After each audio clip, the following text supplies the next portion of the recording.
Welcome back to YouTube channel. So ഇന്നൊരു Christmas special എപ്പിസോഡാണ്. ഇപ്പം ക്രിസ്മസ് സീസൺ ആണ്. സോ എല്ലാവരും ക്രിസ്മസ് സെലിബ്രേഷന് വേണ്ടിയിട്ടുള്ള ഡ്രസ്സും മേക്കപ്പ് സെലിബ്രേഷൻ അടിച്ചു പൊളിക്കാനുള്ളൊരു മൂഡിലായിരിക്കും. സോ ഞാൻ കുറച്ച് ഡ്രസ്സസ് ഇൻട്രൊഡ്യൂസ് ചെയ്ത് തരാമെന്ന് വിചാരിച്ചു, ചെറിയൊരു ഐഡിയയ്ക്ക് വേണ്ടിയിട്ട്. ആൻഡ് ഡ്രസ്സ് എല്ലാം ഞാനൊരു കുർത്ത അല്ലെങ്കിൽ ഒരു ഡ്രസ്സസ്, അതായത് നമുക്കിപ്പം ഗൗണും അല്ലാതെ ഡ്രസ്സസ് എന്ന് പറയുന്ന സംഭവമില്ലേ, അങ്ങനെയൊക്കെ ആയിട്ട് ഇടാൻ പറ്റുന്ന കുറച്ച് ഐറ്റംസ് ആണ്. So let's begin. ആദ്യം ഞാൻ എടുത്തിരിക്കുന്നത് ഒരു റെഡ് കളർ. റെഡ് എന്നല്ല, എല്ലാ ഡ്രസ്സും ഞാൻ എടുത്തിരിക്കുന്നത് റെഡ് കളർ തന്നെയാണല്ലോ. ക്രിസ്മസ് എന്ന് പറയുമ്പോൾ റെഡ് വൈറ്റ് കോമ്പിനേഷൻ ആണല്ലോ. അപ്പോൾ റെഡ് കളറിലെ ഡ്രസ്സസ് ആണ് ഞാൻ മൊത്തം എടുത്തിരിക്കുന്നത്. സോ ഈ ഒരു ഡ്രസ്സ് എന്ന് പറയുന്നത് ഞാൻ പാറ്റേൺ എല്ലാം, ഈ നെക്ക് പോർഷൻ എല്ലാം പറഞ്ഞു കൊടുത്ത് തയ്പ്പിച്ചതാണ് കേട്ടോ. ഇതിൻ്റെ ഈ ഒരു വർക്ക് ചെയ്തത് ഞാൻ തന്നെയാണ്. ഇവിടെ നെക്ക് പോർഷനിൽ അത്യാവശ്യം നല്ല ഹെവി ആയിട്ടുള്ള ഒരു വർക്കാണ് ചെയ്തിരിക്കുന്നത്. പിന്നെ താഴേക്ക് അങ്ങനെ പ്രത്യേകിച്ചൊന്നുമില്ല, ജസ്റ്റ് ഒരു അംബ്രല്ല മോഡല്, കുറച്ച് അധികം ഫ്ലെയർ ഒന്നും വരാത്ത രീതിക്ക് തയ്ച്ചെടുത്തിരിക്കുന്നതാണ്. ഈ ഒരു ഫ്രണ്ട് പോർഷൻ, ഈ ഒരു നെക്ക് പോർഷൻ ആണ് ഇതിന്റെ ഹൈലൈറ്റ് ആയിട്ട് വരുന്നത്. ഇങ്ങനെ ചെറിയ ചെറിയ ക്രോസ് ആയിട്ട് കൊടുത്തിട്ടുണ്ട്. പിന്നെ ഇവിടെ താഴെ അത്യാവശ്യം നല്ല ഹെവി ആയിട്ട്, ഇത് ആക്ച്വലി ഞാൻ ആദ്യം തുന്നിയതാണ്. ഇത് ഫുൾ ഹാൻഡ് വർക്ക് ചെയ്തിരിക്കുന്നതാണ്. ഇത് ഫുൾ ഞാനിങ്ങനെ ഓരോന്നായിട്ട് കുത്തിയിരുന്ന് തുന്നി അവസാനം ഇപ്പം ഇതിൻ്റെ ജസ്റ്റ് നമ്മൾ തുന്നി വെക്കുകയാണെന്നുണ്ടെങ്കിൽ വിട്ടുപോകാനുള്ള സാധ്യത ഭയങ്കര അധികമുണ്ട്. അപ്പോൾ ഞാൻ വേറെ ഡ്രസ്സ് ചെയ്തിട്ട് അതുപോലെ പണി പാളിയിട്ടുണ്ട്.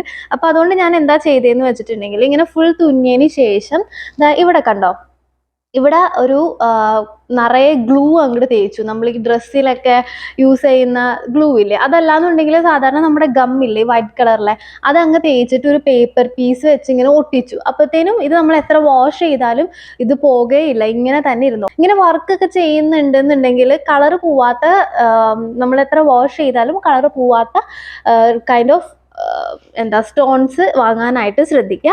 പിന്നെ മുകളിലും ഞാൻ ഇതുപോലെ തന്നെ വർക്ക് ചെയ്തിരിക്കുന്നതാണ്. ഇത് കുറച്ചുള്ളത് കാരണം എൻ്റെ ക്ഷമ നശിച്ചു കഴിഞ്ഞപ്പോൾ ഞാൻ ഇങ്ങനെ ഒട്ടിച്ചൊന്നും വെച്ചിട്ടില്ല. കണ്ട, തുന്നിയിരിക്കുന്നത് നന്നായിട്ട് കാണാനായിട്ട് സാധിക്കും. അതുകൊണ്ട് തന്നെ ഇവിടെ കുറച്ച് പൊന്തിയൊക്കെ നിൽപ്പുണ്ട്. അപ്പം ഇങ്ങനെ നമ്മൾ ഹാൻഡ് വർക്ക് ചെയ്യുമ്പോഴേക്കും ഈ ഒരു ഐഡിയ യൂസ് ചെയ്തിട്ടുണ്ടെങ്കിൽ ഹെൽപ്ഫുൾ ആയിരിക്കും.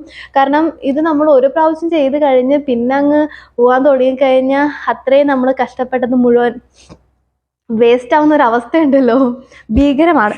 പിന്നെ ഞാൻ അതുപോലെ തന്നെ ഈ ഒരു നമ്മളുടെ ഹിപ്പിൻ്റെ ഏരിയയിൽ ജസ്റ്റ് ഇങ്ങനെ ഒരു സ്റ്റോൺ അല്ല, ഇതിപ്പോൾ എന്താ പറയുക, ഇങ്ങനത്തെ ഒരു സാധനം ജസ്റ്റ് വെച്ചിട്ടുണ്ട്. പിന്നെ ഈ റൗണ്ടും ഇങ്ങനത്തെ വാങ്ങിച്ചിട്ട് വെച്ചിരിക്കുന്നതാട്ടോ. ഇനി രണ്ടാമത്തെ നമുക്ക് ഇതെടുക്കാം.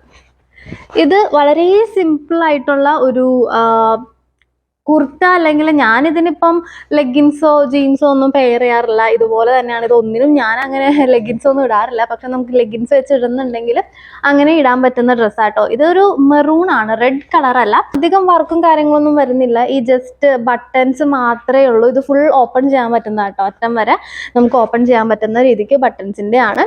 പിന്നെ കൈ ആണെന്നുണ്ടെങ്കിലും ഇതുപോലെ ഇങ്ങനെ ഒരു ബട്ടൺ വെച്ചിട്ട് ഇവർ ഓൾറെഡി ഇങ്ങനെ മടക്കി വെച്ചിരിക്കുന്നതാണ്. പിന്നെ നെക്കിൻ്റെ കാര്യം പറയാനാണെന്നുണ്ടെങ്കിൽ കോളർ കൈൻഡ് ഓഫ് നെക്കാണ് വന്നിരിക്കുന്നത്. ഇത് ഇട്ടിട്ടുണ്ടെങ്കിൽ നല്ലൊരു സ്റ്റാൻഡേർഡ്, ഭയങ്കര ഓവറായിട്ടും പോകണ്ട എന്നാൽ ഭയങ്കര മിനിമലായിട്ടും പോകണ്ട എന്നുള്ള രീതിക്കുള്ളിടത്തൊക്കെ പോകുമ്പോഴത്തേനും ഇടാൻ പറ്റുന്നതാണ്. ആൻഡ് ഇതിലെ വർക്കാണെന്നുണ്ടെങ്കിൽ ചെറിയൊരു പ്രിൻ്റാണ് വന്നിരിക്കുന്നത് ബ്ലാക്ക് കളറിൽ. പിന്നെ ഇതിൻ്റെ കൂടെ ഒരു ബെൽറ്റും കൂടി വരുന്നുണ്ട്. ഇതിനെ ഒന്ന് ഹൈലൈറ്റ് ചെയ്യുന്ന രീതിക്ക് ഒരു ഭയങ്കര തിന്നായിട്ടുള്ള ഒരു ബെൽറ്റും കൂടി വരുന്നുണ്ട്.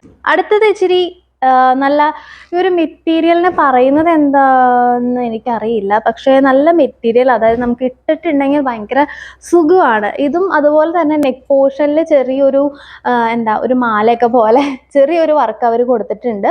നല്ലൊരു സ്റ്റോൺ എല്ലാം വരുന്ന രീതിക്കുള്ളൊരു വർക്കാണ് ചെയ്തിരിക്കുന്നത്. പിന്നെ ചെറുതായിട്ട് ഇവിടെയും ഓരോ ചെറിയ സ്റ്റോൺസ് വെച്ചിട്ട് ചെയ്തിട്ടുണ്ട്.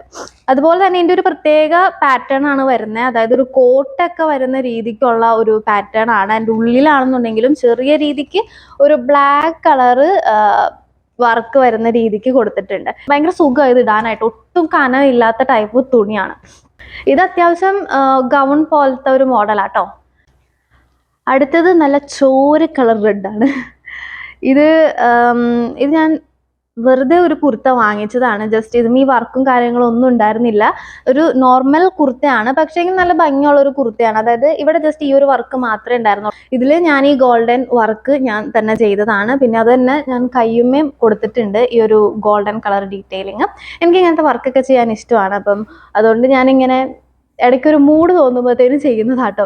അപ്പോൾ ഇതാണെന്നുണ്ടെങ്കിലും ക്രിസ്മസിനൊക്കെ നമുക്ക് ഒരു വൈറ്റ് ലെഗിൻസിൻ്റെ കൂടെയൊക്കെ പെയർ ചെയ്യാം. സിമ്പിളായിട്ട് നമുക്ക് കോളേജിലൊക്കെ പോകുമ്പം ഇപ്പൊ ഭയങ്കര എല്ലാവരും ആർഭാടായിട്ടാണ് പോകുന്നതെന്ന് തോന്നല്ലേ. പക്ഷെ ഞാനൊക്കെ പോയിരുന്നപ്പം അധികം ആർഭാടമൊന്നും കാണിക്കാറില്ല. അപ്പൊ അങ്ങനെയൊക്കെ ആർഭാടം കുറച്ച് പോകണമെന്നുണ്ടെങ്കിൽ യൂസ് ചെയ്യാൻ പറ്റുന്ന കുറച്ച് ടോപ്സ് ആണ് ഞാൻ കാണിച്ചു തന്നത്. ഇനി വേറെ ഒരു സെക്ഷൻ കൂടി ഞാൻ പ്ലാൻ ചെയ്യുന്നുണ്ട്. അതിൽ കുറച്ച് ആർഭാടം ആകാമെന്ന് വിചാരിച്ചു. അപ്പം ഇപ്പം ഈ ഒരു വീഡിയോക്കകത്ത് ഇത്രയും ഡ്രസ്സ് മാത്രമേ ഉൾപ്പെടുത്തുന്നുള്ളൂ. വീഡിയോ ഇഷ്ടപ്പെടുന്നുണ്ടെങ്കിൽ ലൈക്ക് ചെയ്യുക, ആൻഡ് ചാനൽ ഇഷ്ടപ്പെടുന്നുണ്ടെങ്കിൽ സബ്സ്ക്രൈബ് ചെയ്ത് സപ്പോർട്ടും കൂടി ചെയ്യാം. നിങ്ങളുടെ ഫ്രണ്ട്സിലേക്കൊക്കെ ഈ ഒരു വീഡിയോ ഷെയർ ചെയ്യാൻ കൂടി ചെയ്യുക. So tata bye bye.